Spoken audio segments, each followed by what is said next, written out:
Welcome to Revenge Report. Don't forget to hit that like button and subscribe for more. Let's dive in. I knew something was off the second I opened the email. The subject line was way too cheerful. Surprise, let's bake together. My name is Eliza Carr. I'm 42 years old, and I live in Washington, D.C., though most of my time is spent hopping across conflict zones, neutral territories, and diplomatic summits.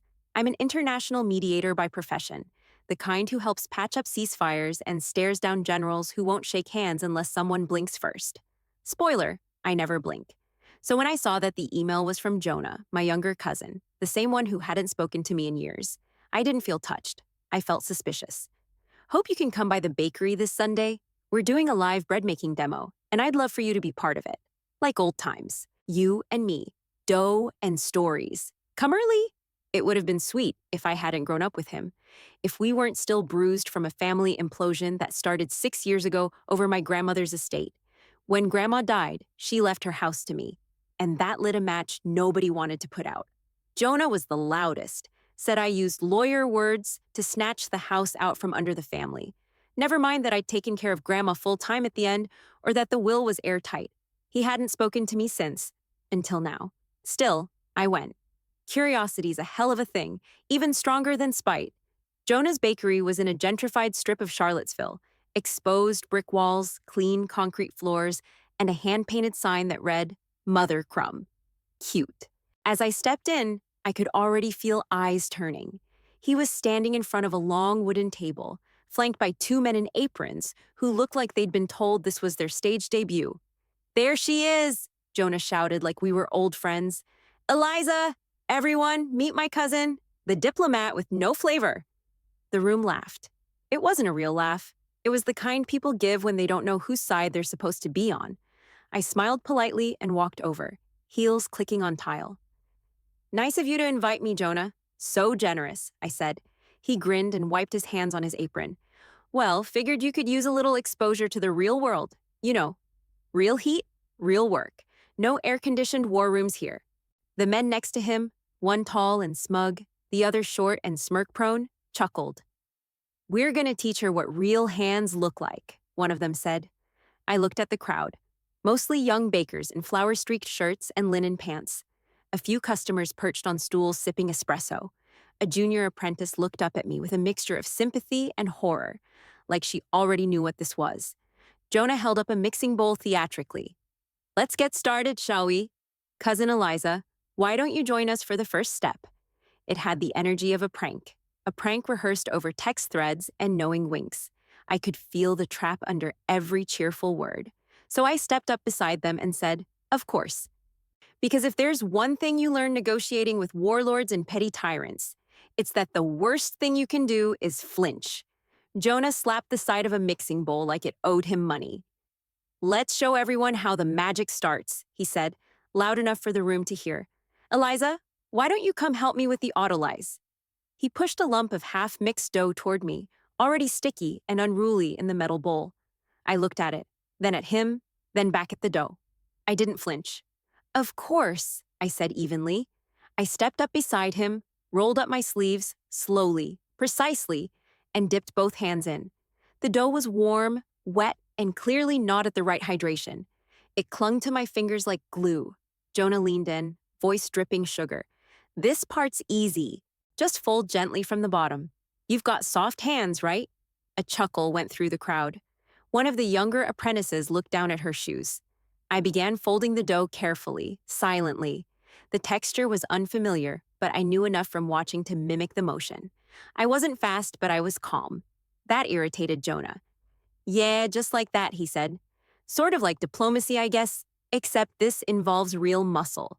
His friend, the taller one with the ironic mustache and the permanent smirk, leaned across the table. She ever use her muscle to save anyone? He asked, glancing at the crowd. Or is it just speeches and scarves? She's got titles, Jonah said. World traveler, fluent in, 5 languages? 6, I corrected gently. The smirking one turned toward me, hands on hips. Oh, perfetto. Allora, signorina, parliamo un po' di pane, eh? His accent was butchered, cartoonish. Magari ci insegni tu come si fa la ciabatta col passaporto. That drew a few laughs from the crowd. especially from the younger men at the back. I paused, looked him in the eye, then responded smoothly. Se davvero capissi il pane, non sprecheresti la farina facendo spettacolo. La ciabatta non si fa con l'arroganza. The room hushed. His eyebrows went up. Someone in the crowd muttered, "Damn." He opened his mouth to respond, but thought better of it. I turned back to the dough, folding one last time, then stepped away. Jonah cleared his throat. "Okay," he said. "Language games aside, let's do something real now." He picked up a pale, satiny lump of dough and held it up. "This is a traditional epi baguette. Takes precision and flair. Think Eliza's got either?" He tossed it to me like a ball. I caught it, barely, and set it down. Jonah pointed to the bench knife. "Go ahead. Shape it." I looked at the dough, then back at him. "Why?" I asked. He blinked. "Because it's the next step," he said, trying to laugh. "No," I said calmly. "Why do you want me to do this? Really?" His grin faltered for half a second. I wiped my hands and spoke slowly.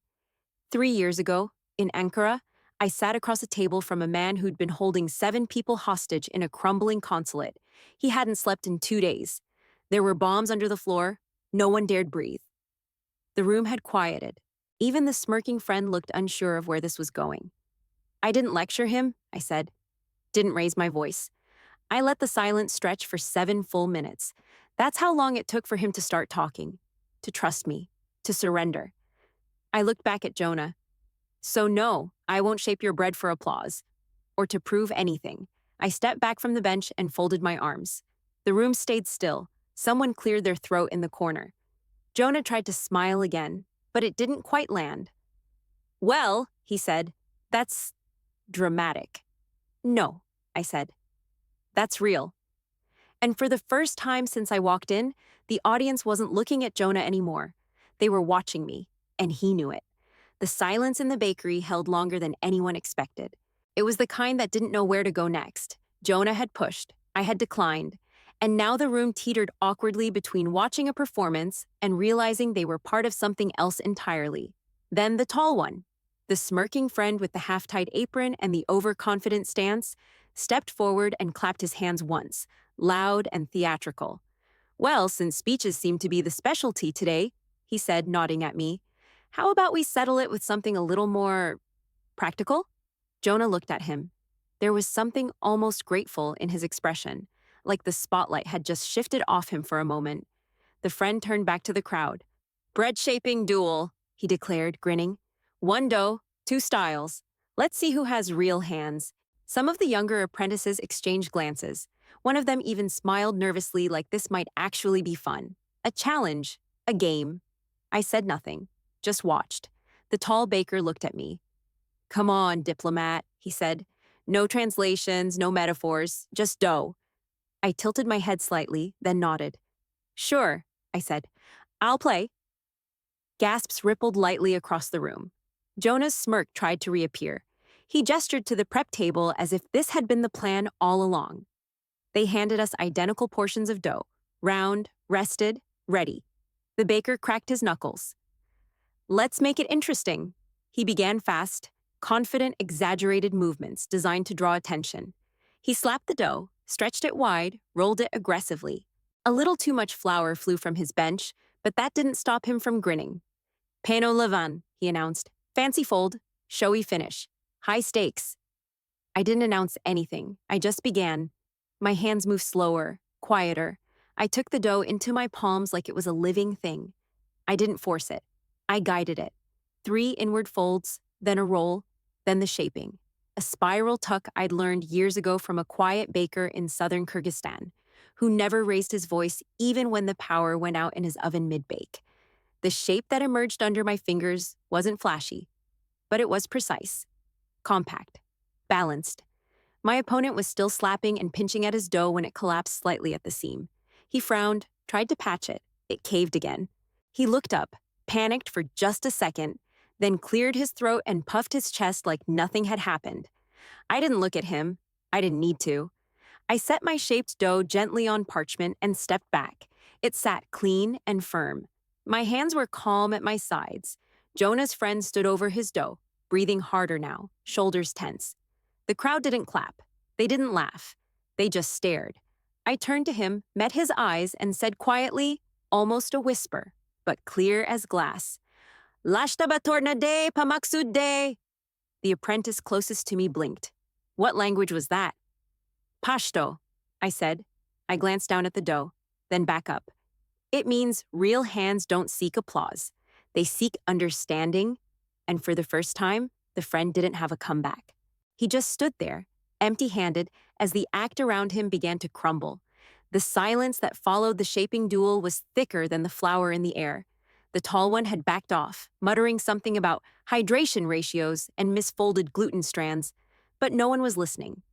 The audience, a mix of regulars, junior staff, and wide-eyed baking students, was no longer playing along. Even the espresso machine behind the counter had gone quiet. That's when the second friend stepped forward. He was shorter, broader, with flour smudged across his apron like he'd been throwing elbows with the dough all morning. His face was red, his pride redder. "You think you're better than us?" he snapped, loud enough to bounce off the walls. I didn't answer. He pointed to the counter like a game show host who'd lost patience. "Let's go again. Speed round. Kneading challenge. 3 minutes. Fastest, smoothest finish wins." He looked at the crowd. "This," he said, jabbing a thumb in my direction, "this is showboating. She's playing word games while we're here doing real work." I stayed still. He stepped closer. "Afraid to lose, or just too good to sweat?" I slowly wiped my hands on a nearby towel. "No," I said calmly. "Just not interested." He laughed, but it didn't reach his eyes. "Right. Of course. You're above it all." I met his gaze. Number, I just don't confuse speed with mastery. That got a murmur from the crowd. I continued, my voice low and measured. Once, in a camp outside Aleppo, I spent 5 hours talking a 17-year-old out of detonating himself. 5 hours. We didn't rush. We breathed. One sentence at a time, one truth at a time. That boy is now a teacher in Jordan. I stepped back from the table. Speed doesn't save lives, patience does. Something in his jaw twitched. Then, without warning, he lunged forward, hands still coated in flour, and got way too close to my face. "Oh," he mocked, voice low and cruel. "Look at me. I save the world one whisper at a time." I didn't move. He waved his arms dramatically, trying to coax a laugh from the crowd. "Tell me again how breathing makes bread, or peace, or whatever holy nonsense you've sold to the UN. Still, I didn't move. He gestured again, too big, too fast, and this time, he lost his footing. There was a heavy thud followed by a crash as he stumbled backward into a tower of flour bins behind him. Plastic lids popped, white powder exploded upward in a soft, slow bloom, like snow from a broken ceiling. The entire room froze. He sat in the middle of it, dazed, covered in a dusting of shame. I didn't say a word, just stepped slightly to the side, out of reach, as if I'd always known where his momentum would carry him. A junior baker let out an audible gasp. Another whispered, "Holy crap." Jonah looked like he'd swallowed his own tongue. He forced a laugh, loud and hollow. "Guess we'll call that a powder bomb," he said, trying to keep the room from slipping away. No one laughed. The man in the flour pile stood slowly, brushing himself off in short, panicked bursts. His face was bright red, the kind of red that wasn't going to leave soon. I finally spoke.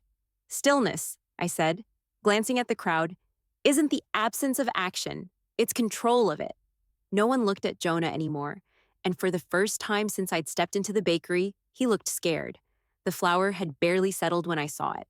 A phone, not mine, lying face up near the prep table, half buried in the powdery mess that had spilled during the last tumble. The screen was still lit. A text preview hovered in the center. I wasn't trying to snoop, but the words were bold, impossible to miss. "Make her stumble. Record it. She needs to learn her place." My breath caught. The sender's name was saved as Uncle R. My stomach turned. That was what Jonah called my father. My father. Estranged, like a locked door with no handle. The same man who hadn't spoken to me in over 4 years. Since the day I refused to hand over Grandma's house, Jonah hadn't just set this up for laughs. He'd been directed, and he'd listened. I picked up the phone, just enough to be sure of what I saw, then quietly set it back down on the bench like it was made of glass. Across the room, Jonah saw me do it. I watched the realization crawl up his face. It started with confusion, then dread. His posture stiffened. His hands stopped fidgeting. He knew exactly what I'd seen. I didn't call him out, didn't throw the phone or raise my voice or expose the message to the crowd. Instead, I looked him in the eye and said evenly, clearly, with no sharpness but no mercy either, "You didn't need to film me failing." He blinked, jaw clenched. I let the silence hold, then added just as calmly, "You already got the real lesson." A beat passed. Then, almost like on cue, I saw the phones. Not his. Theirs. The crowd's. Half a dozen bakery customers and apprentices, now holding up their own cameras, quietly filming, not with malice but with certainty. Something had shifted in the air. The layers of fake family charm and stagecraft had peeled away. They saw it now. The trap, the cruelty, the setup. Jonah didn't speak. He couldn't. His face was pale beneath the flush of embarrassment. His two friends stood off to the side, one still brushing flour off his arms, the other staring at the floor. I turned back to the bench, folded the towel I'd used, and laid it down. Not to make a scene, just to finish cleanly, the way I was raised to. From the corner of my eye, I saw Jonah reach for his phone, the one I'd found. He picked it up, glanced at the screen, and then quickly locked it, as if that could undo what had already been witnessed. But it was too late. No one was watching him with admiration now, and no one, not even him, could pretend this had been a misunderstanding. That night, I turned off my phone and made tea. I didn't need to check. I already knew. The bakery had been full of phones, pointed, steady, silent. I had seen it all before, though never in a room with sourdough and cinnamon in the air. But war zones and bread ovens aren't so different. People watch. People record. People choose sides. When I finally powered my phone back on the next morning, the storm had already formed. I didn't go looking for it. It found me. A friend from Brussels sent me a link with the message, "You didn't tell me you moonlight as a Jedi." I clicked it.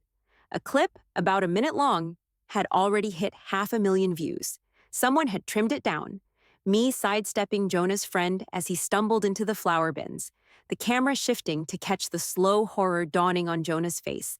And finally, my quiet words, "You didn't need to film me failing. You already got the real lesson." There was no music, no flashy captions, just silence, the kind that echoed deeper than shouting ever could. I kept scrolling. Other videos popped up, different angles. One caught the moment I responded in Italian. Another focused on the shaping duel side by side with a caption, "Calm always wins." But it wasn't just the footage people were talking about. Screenshots were already circulating. A message, the message, captured from Jonah's phone. The text from my father, "Make her stumble. Record it. She needs to learn her place." No one knew the full story, and I didn't offer one. I didn't need to. Because something rare had happened. People weren't rushing to debate whether I was right or wrong. They weren't dissecting my background or credentials. They weren't comparing trauma or demanding details. They were just watching. Comment after comment described the same thing. She didn't fight. She just stood there. That's what real strength looks like. She broke them without ever raising her voice. I sat on my couch, tea cooling in my hand, phone buzzing again with notifications I didn't open, and I breathed. That same breath I'd taken in Aleppo, in Geneva, in Nairobi, in too many rooms filled with anger and pride and something desperate clawing at the air. Inhale, hold, exhale. It was never about proving anyone wrong. It was about refusing to give them the reaction they came looking for. The world had judged Jonah and his setup without me lifting a finger. I didn't need to explain what had happened. I didn't even need to say his name. I just had to be still. And now, the noise wasn't on my shoulders anymore. It was on his. It was a week later when I heard the knock. 3 short taps, then nothing. I let it sit, finished steeping my tea. Silence, after all, is a language. Another knock. Softer this time. Not urgent, not proud. I opened the door to find Jonah standing there. Hoodie too large, dark circles under his eyes. Flour smudged on one pant leg like he'd walked straight from the bakery without changing. He didn't speak right away. He just stood there, hands in his pockets, rocking on his heels like a boy waiting outside the principal's office. I didn't invite him in. Not yet. "What do you want?" I asked. His eyes lifted slowly. "To apologize." I waited. Let the pause hang there between us. I know it doesn't fix anything, he said, but I wanted to say it in person. He ran a hand through his hair. I did exactly what he told me to. Our uncle, your dad. He looked at me, eyes raw. He said you needed to be taken down a peg, that you thought you were above everyone. I didn't even question it. I said nothing. He looked down, but it wasn't just him. I wanted to do it. I was mad at you, still bitter, about Grandma, about how you always kept your distance. I told myself it was about the house, but it wasn't. I think I just hated how calm you were while the rest of us fell apart. That one landed. Quietly, but it landed. I wanted to knock you off balance, he said, and you didn't even flinch. Another silence passed. Then he looked up. And when I saw you pick up that phone, I knew it was over. You didn't shame me. You didn't explode. You just looked at me like I was already standing in the mess I made. I opened the door wider. Come in, I said. He stepped inside like someone entering a chapel, sat awkwardly on the edge of my couch, elbows on knees, staring at the floor. I set a mug of tea in front of him, sat across from him, waited. He took a sip, then set it down, hands shaking slightly. I don't want to be like him, he said. I don't want to lead with spite. I nodded once. I've watched the video, he said. The way you didn't fight back. Not because you couldn't, but because you chose not to. That kind of control. He trailed off. I don't have that. I don't even know where to begin. You begin, I said, by breathing. He looked at me, confused. I leaned forward slightly. In through your nose, slow, deep, then hold it, then let it go. He did, clumsily, but he did. There, I said. Now we start. He let out a tiny, nervous laugh. Start what? Training, I said. Bread? No, I said. Discipline? He blinked. Discipline. Calm doesn't happen by accident, I said. It's practiced. You don't walk into a room and decide to be grounded. You train your body and mind to settle, no matter who's coming at you. He nodded slowly. You want to learn that, I said. Then you start here. You show up, you breathe, you listen. He sat back against the couch, exhaling something he'd been holding for years. I want to learn, he said. I mean it. I believed him. Not because of the words, but because of the way his voice didn't rush them. I stood and walked to the small window that overlooked the quiet street. Behind me, I heard him sip the tea. No more shaking. It was a start, not forgiveness. Not yet. But maybe something harder. Humility. It started with 3 people. One was a burned-out journalist. Another, a paramedic who'd left her shift in tears 2 nights in a row. The third was Jonah. We met in my living room at 10 p.m. on a Tuesday. No formal invitations. Just tea, cushions, and a shared understanding that something needed to change. Not outside of us, but inside. Sit, I said. Breathe. We didn't talk about work. We didn't talk about the bakery. We didn't talk about going viral. We talked about space, how to hold it, how to share it, how to not feel silence just because it makes us nervous. Jonah barely spoke the first few sessions. He came straight from the bakery, hair still dusted with flour, sometimes with dough on his sleeves. He always sat near the edge of the room, watching, breathing, but he kept coming. By the second week, we added chairs. Word had spread. A social worker joined, then a translator, then a barista who'd been screamed at by too many people ordering oat milk with entitlement in their voice. And somehow, it worked. No one bragged. No one posted. It was like we all knew this only lived if we didn't try to brand it. Jonah changed quietly. I noticed it first in his hands, less restless. He didn't need to prove he belonged in the room anymore. Then one night, he stayed after. I corrected someone at work today, he said. Gently, they got defensive. But I didn't push. I nodded. And?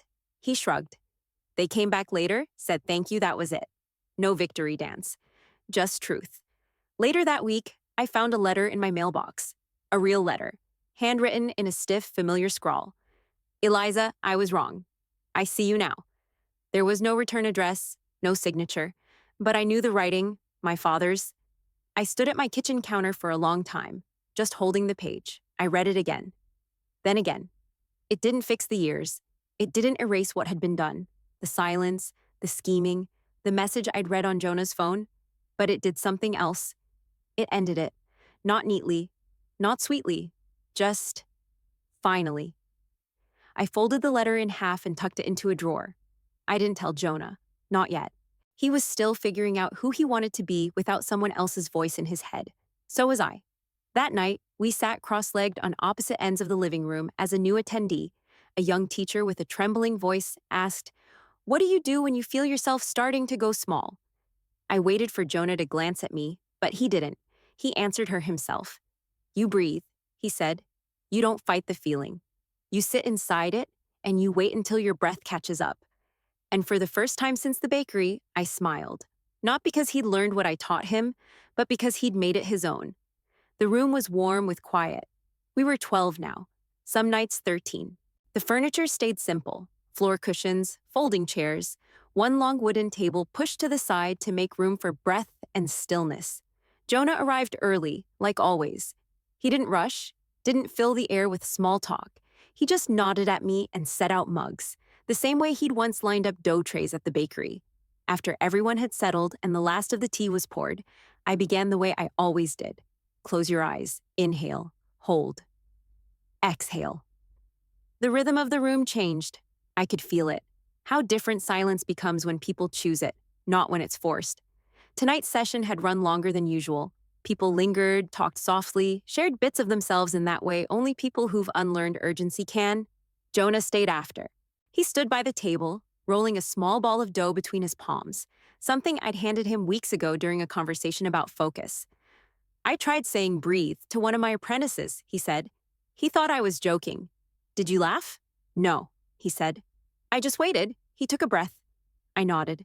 "That's how it begins." He smiled, then furrowed his brow. "Can I ask something?" "Of course." He shifted a little. "How do you know when you're not performing anymore? Like, when it's real?" I didn't answer right away. Instead, I pulled a lump of dough from the mixing bowl beside me and placed it on the table. I shaped it slowly. No flair, just care. His eyes followed every move. "When the silence doesn't scare you," I said, "you've arrived." He looked at the dough in my hands and then reached for his own. A few minutes later, we stood side by side at the counter, each working our own piece. He spoke again, this time fumbling through a Turkish phrase I knew he'd heard me say before. "Senin şeyin sessizliği. Senin sessizliğin bir armağandır," I corrected gently. "Your silence is a gift." He repeated it, slower, surer, no embarrassment, just effort. I looked at him, really looked. And for the first time, I didn't see the boy who'd once tried to make me stumble. I saw a man building something different, with less noise and more care. Later, after he left, I stayed behind in the quiet. The dough I'd shaped sat on the counter, rising gently. No cameras, no stage. Just the warmth of the room and the slow breath of proofing yeast. I traced the edge of the bowl, then whispered a reminder to myself. Stillness is the strength they never expect. And this time, I didn't say it for defense. I said it for peace.